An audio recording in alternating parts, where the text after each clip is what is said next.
Assalamualaikum warahmatullahi wabarakatuh. Selamat pagi, salam sehat untuk kita semua.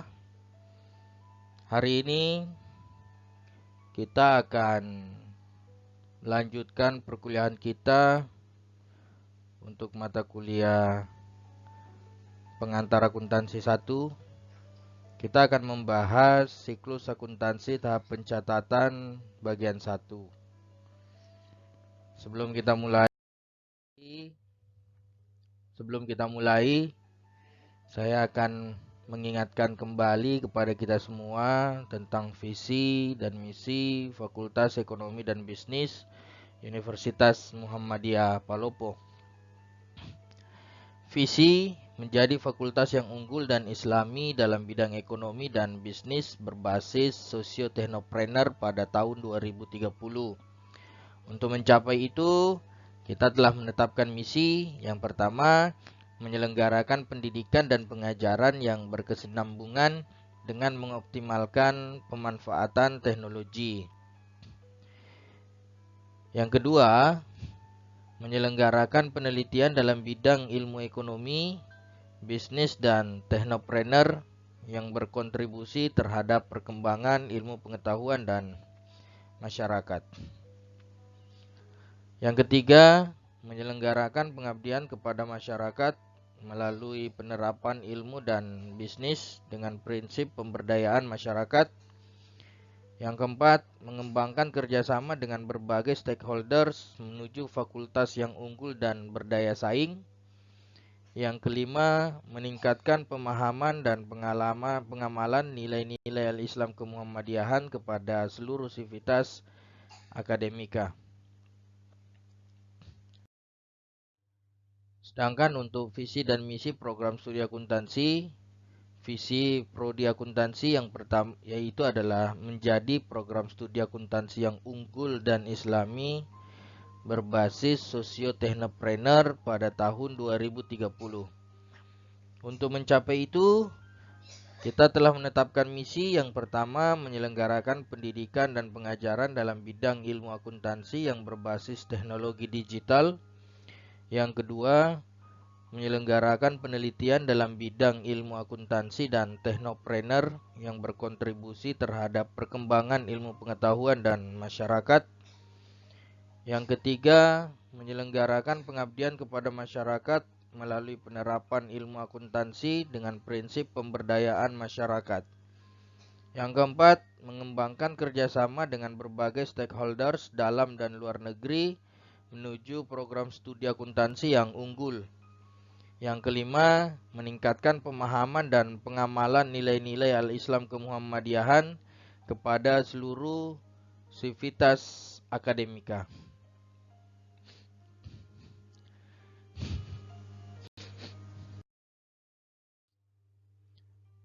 Baik, kita akan masuk ke dalam siklus akuntansi. Jadi siklus itu adalah sebuah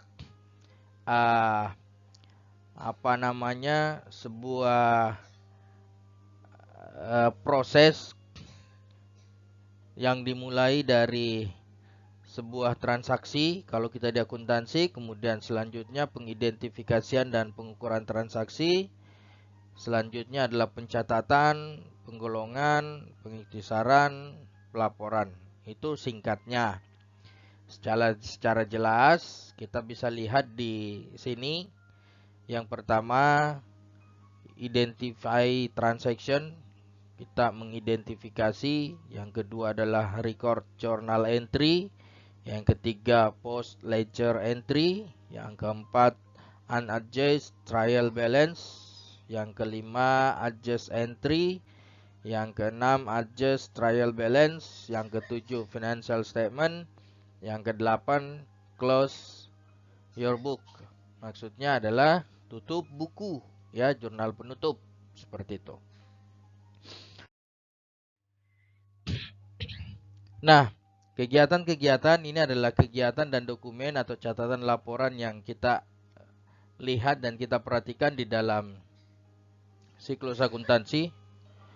Untuk kegiatan dan pengukuran transaksi, kita membutuhkan dokumennya adalah bukti transaksi, Pencatatan kita lakukan di jurnal, kemudian penggolongan kita lakukan di buku besar, pengiktisaran kita lakukan di neraca saldo, kemudian pelaporan kita membuat laporan keuangan. Untuk bukti transaksi sendiri, ya, sebelum kita melakukan pencatatan, karena pencatatan itu dasarnya adalah bukti transaksi.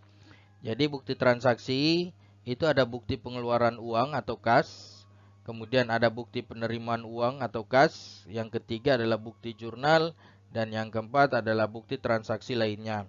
Kalau bukti pengeluaran uang, ya pengeluaran uang perusahaan perlu dibuktikan dengan kwitansi yang ditandatangani oleh penerima maksud saya.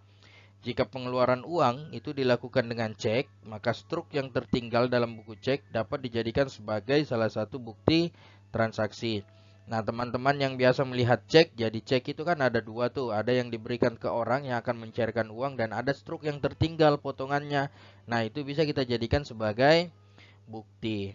Yang kedua, bukti penerimaan uang. Ya, bukti penerimaan uang biasanya kita menggunakan kwitansi seperti itu. Ada juga bukti jurnal, cuman bukti jurnal ini sekarang sudah jarang-jarang dipergunakan ya. Bukti jurnal ini biasa kita sebut sebagai jurnal voucher, ya, menggunakan voucher. Kemudian ada juga bukti transaksi lainnya, ya, bukti transaksi lainnya misalnya pembelian atau penjualan kredit yang dapat dibuktikan dengan faktur dan lain-lain sebagainya. Seperti itu.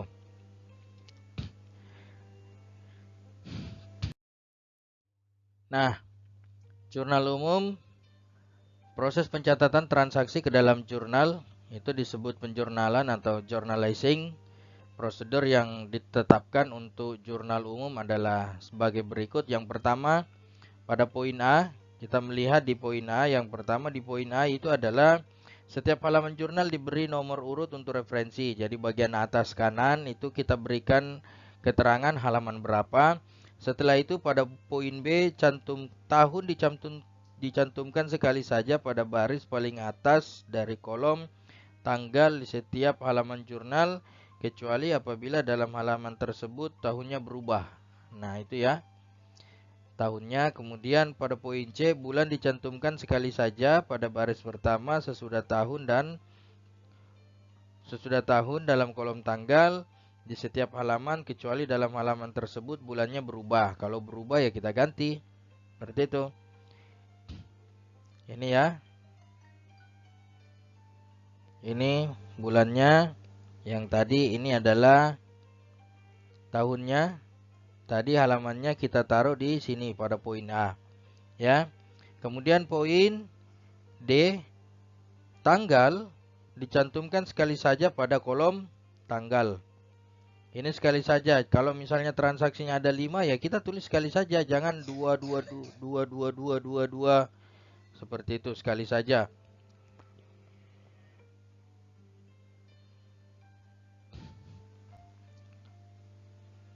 Setelah itu,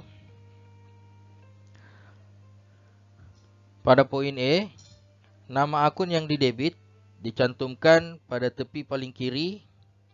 Dalam kolom keterangan, nilai uangnya dicatat di sisi debit. Ini jadi kita catat di sini. Kemudian uangnya kita catat di sisi debit.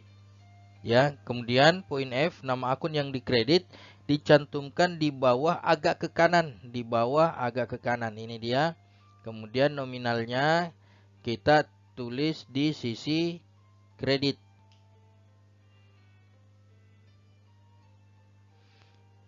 Setelah itu, penjelasan singkat dapat dicatat di bawah agak ke kanan dari setiap ayat jurnal. Ya, kadang-kadang juga keterangan ini sudah ditiadakan. Apalagi kalau sudah jelas transaksinya di atas dicatat, ini terkadang dihilangkan. Ya, cuman ini memberikan saja supaya kita lebih memahami. Seperti itu. Nah, kolom referensi digunakan untuk mencatat nomor kode akun yang bersangkutan di buku besar. Kolom ini kita isi pada waktu pemindah bukuan ke buku besar. Jadi ketika kita sudah memindahkan dia ke buku besar, kita catat misalnya kas, maka ini adalah misalnya dipindahkan, kalau misalnya nomor akunnya 11, maka kita catat 11. Seperti itu. Nah, mungkin terkadang kita centang seperti ini, bukti bahwa kita sudah posting ke buku besar. Ya, kemudian selanjutnya adalah nomor bukti transaksi. Ini nomor bukti transaksi. Ya, nomor bukti transaksi yang dijadikan dasar pencatatan dalam jurnal dicatat dalam kolom nomor bukti. Misalnya kita punya cek nomor berapa? Cek nomor 001. Seperti itu. Ini keterangannya masing-masing. Teman-teman boleh baca. Nah, selanjutnya posting ke buku besar. Untuk posting ke buku besar, langkah pertama yang harus kita lakukan adalah pindahkan tanggal yang terdapat dalam jurnal umum.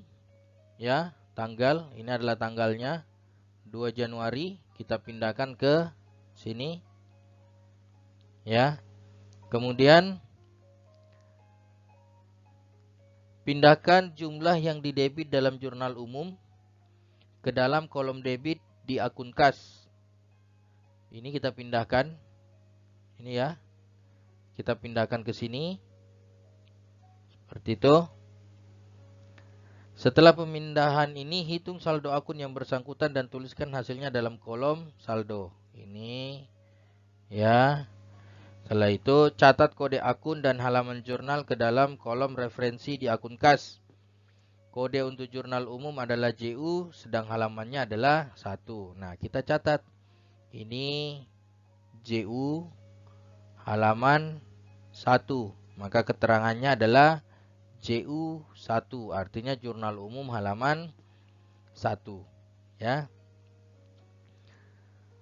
Catat nomor kode akun ya ke dalam kolom referensi di jurnal umum. Setelah itu ini karena ini kode akunnya, inilah kita isi di jurnal umum. Seperti itu ya. Nah, makanya tadi di jurnal umum dikatakan kolom referensi diisi setelah dia diposting ke buku besar. Seperti itu. Selanjutnya penjelasan singkat dalam kolom keterangan di jurnal umum dapat dipindahkan ke kolom yang sama di akun. Kebanyakan penjelasan ini diabaikan. Ya, ini kita pindahkan. Ya, tapi kan kebanyakan diabaikan. Jadi nanti jadinya kalau misalnya dia kas, ya semuanya adalah kas. Ini kita pindahkan ke sini. Ya. Nah, ingat teman-teman, buku besar itu dia hanya menampung satu akun yang sama. Jadi kas, semuanya kas.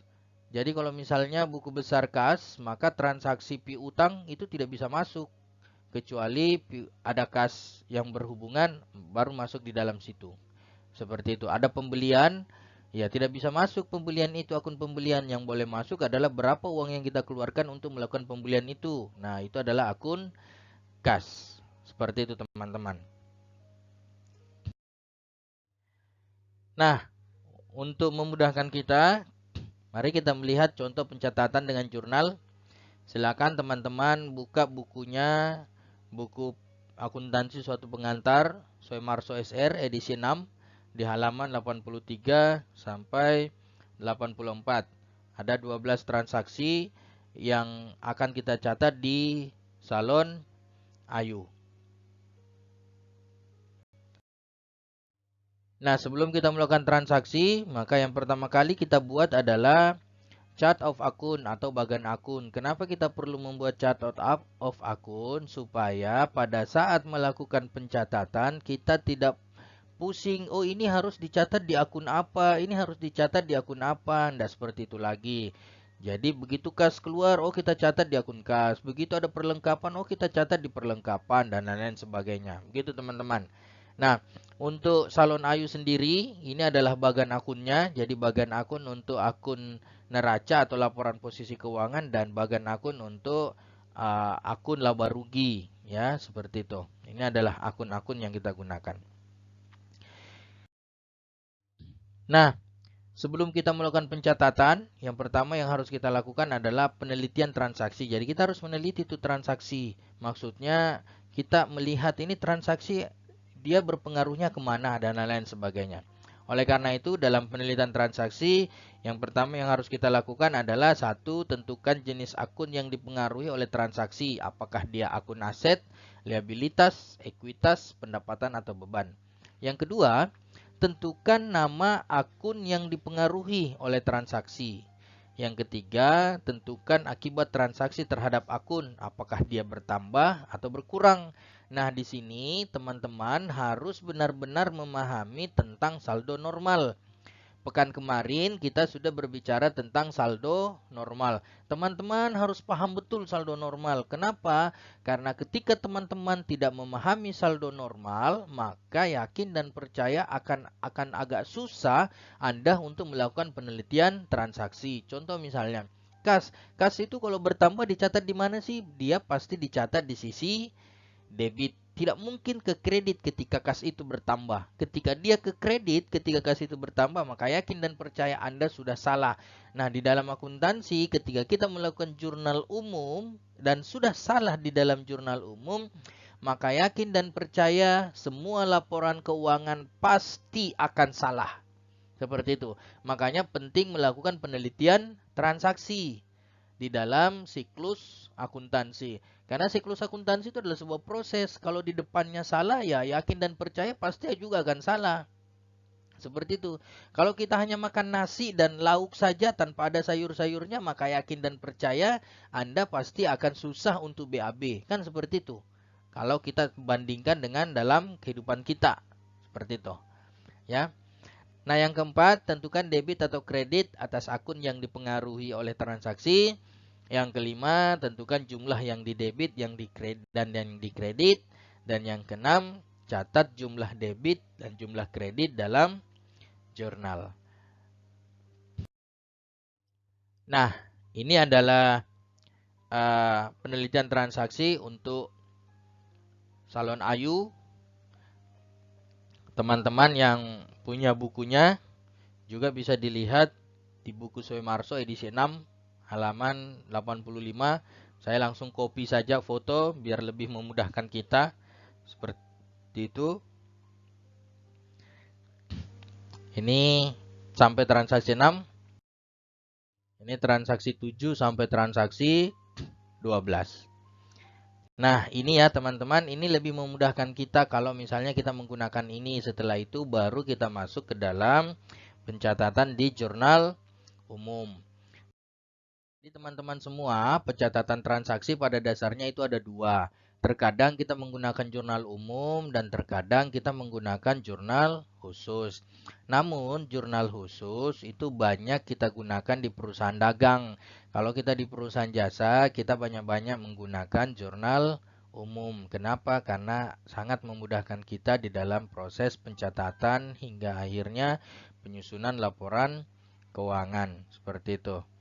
Nah, ini adalah jurnal umum dari Salon Ayu. Ini halaman pertamanya untuk transaksi 1 sampai 6. Kemudian transaksi berikutnya 7 sampai 12. Ini kita kasih halaman, itu adalah halaman 2. Setelah jurnal umumnya selesai, selanjutnya adalah kita melakukan posting ke buku besar. Jadi ingat teman-teman, posting ke buku besar itu kita siapkan masing-masing akun untuk akun yang ada di dalam jurnal umum. Ya, ini adalah buku besar akun kas. Ya, buku besar akun kas. Ini perhatikan akunnya adalah kas. Nomor akunnya adalah 11. Ingat teman-teman, semua yang masuk di dalam sini hanyalah transaksi kas. Tidak ada transaksi lain.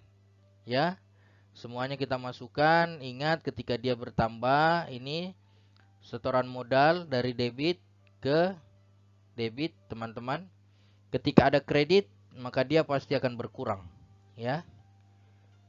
Kemudian ada kredit, berkurang. Ada kredit, berkurang. Ada kredit, berkurang. Nah, begitu ada debit, maka dia akan bertambah. Ya. saldonya teman-teman, saldo akhirnya itu adalah 262. Ingat, saldo normal. Jadi karena kas ini merupakan akun aset, maka saldonya harus di debit. Ketika saldonya berada di kredit, maka yakin dan percaya Anda sudah salah. Contoh misalnya, tidak mungkin uang yang kita miliki saldonya minus. Kenapa saldonya minus? Ketika minus berarti pasti ada utang, kan seperti itu. Sama juga dengan kita punya. Kalau misalnya kita punya uang 1.000, tidak mungkin kita belanja 2.000. Kalau tidak ada utang, pasti 1.000-nya adalah utang. Sehingga saldonya pasti di sini teman-teman. Oke ya. Selanjutnya akun perlengkapan. Karena dia aset, ada di debit juga. Peralatan salon juga seperti itu. Nah, utang dagang karena dia adalah akun liabilitas. Liabilitas saldo normalnya adalah kredit, maka dia saldonya di kredit, teman-teman. Utang bank, kemudian modal, fripe, pendapatan jasa, beban gaji, beban sewa, beban lain-lain. Setelah kita posting ke buku besar, langkah selanjutnya yang kita buat adalah menyusun yang namanya neraca saldo. Di neraca saldo kita membuat atau kita merangkum masing-masing saldo yang ada di buku besar. Jadi di buku besar tadi kita ngambil semua saldo-saldonya, setelah itu kita bawa ke neraca saldo. Ini adalah neraca saldo dari Salon Ayu. Jadi ingat teman-teman, judul harus selalu kita ingat biar tidak membingungkan kita ini neraca saldonya siapa seperti itu. Maka Salon Ayu neraca saldo per 31 Desember 2018. Saldonya teman-teman ini harus seimbang 5.400. Ingat di dalam akuntansi seimbang saja belum tentu benar, apalagi jika tidak seimbang. Ingat sekali lagi, di dalam akuntansi seimbang saja belum tentu benar, apalagi jika tidak seimbang. Oleh karena itu, perhatikan baik-baik transaksinya, melakukan penelitian transaksi dengan sebaik-baiknya sehingga tidak ada transaksi yang salah seperti itu. Toh kalau misalnya ada yang salah, ya mau diapa, kita akan melakukan yang namanya jurnal penyesuaian. Seperti itu teman-teman. Cukup dulu untuk pertemuan kita pada kesempatan kali ini.